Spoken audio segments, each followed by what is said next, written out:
Last summer, a paranormal investigative team from the Comcast Cable Access show, East Bridgewater's Most Haunted, hauled their equipment to Hull and investigated reports of hauntings in the bunkers of Fort Revere. Yesterday, I spoke with Michael Markowitz, a member of the team who specializes in electronics voice phenomena. The video of Fort Revere is file footage I shot of the exterior of the site last summer. And I'm just wondering if you could tell me a little bit about yourself and how you got involved in doing this paranormal investigating. It goes back almost 5 years. I had a friend of mine approach me who had made a recording in an old house, and the recording contained a woman screaming very loudly. And even to this day, it's one of the loudest EVPs that I've heard from a personal experience. But it's not a voice you can actually hear with your own ears. It has to be recorded on this EVP device. Is that correct? Well, not necessarily. The EVP stands for electronic voice phenomena, which is a voice that shows up on recording devices.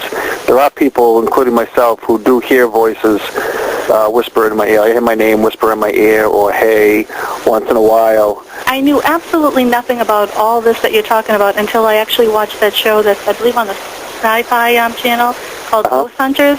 Right. And it's a couple of guys who are plumbers, I guess, by day, and by night, I guess, they go out doing, investigating hauntings in houses. Have you seen that show?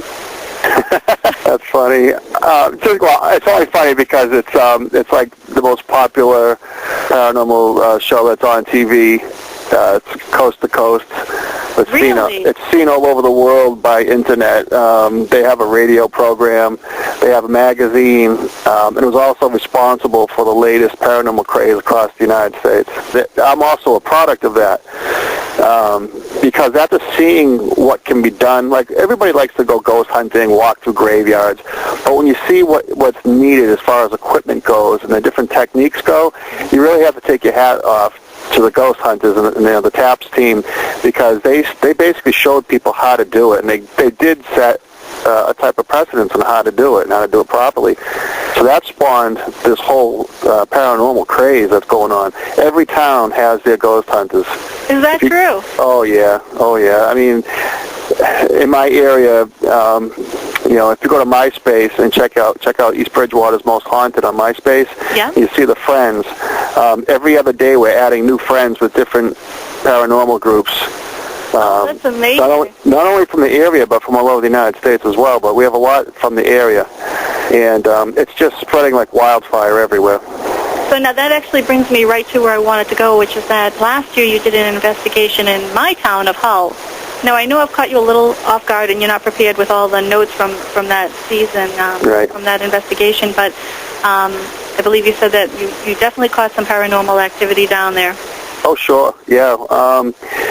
If anyone's ever been down there, they know that it's basically cement and brick buildings, somewhat underground for the encampment that's there, and it's very echoey, a lot of reverb. So some of the voices you get in there, I don't know. I think maybe it just lends itself to the voices because you're kind of inside of an echo chamber. I think that might have something to do with it. But I did catch one voice that was pretty clear that said, duck shoot, which if you're standing up on the hill and you're looking out over the bay, and you got to imagine these enormous cannons that are sitting up there, you got some boat floating in the water. The perfect location for a duck. Yeah, exactly. And I just thought that was so funny, but what an appropriate thing for a ghost to say, Absolutely. I got some singing out of it as well, which is pretty rare. So they're enjoying themselves there. Well, it was singing not in the respect of the men singing, hi ho, here we go, let's shoot some guns off, but more choir-like singing. A little background on Fort Revere itself. Do you know why it was actually haunted? Did people actually die there, or? Yeah, there was. I believe there was smallpox that had run its way through the whole area, and it did affect the fort, and there was a lot of lives lost. How about outside of the actual fort itself? Did you pick up anything there? Yeah. Well, I was actually inside. I didn't do much recording on the outside, to tell you the truth. Mostly it was down in the buildings and around the grounds.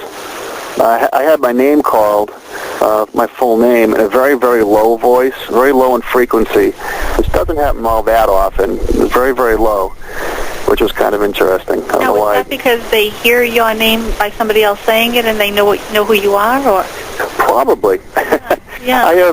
I've developed some theories over the years of doing this. I think one of them is that it could be coming from us as well because we share the same communication aspects.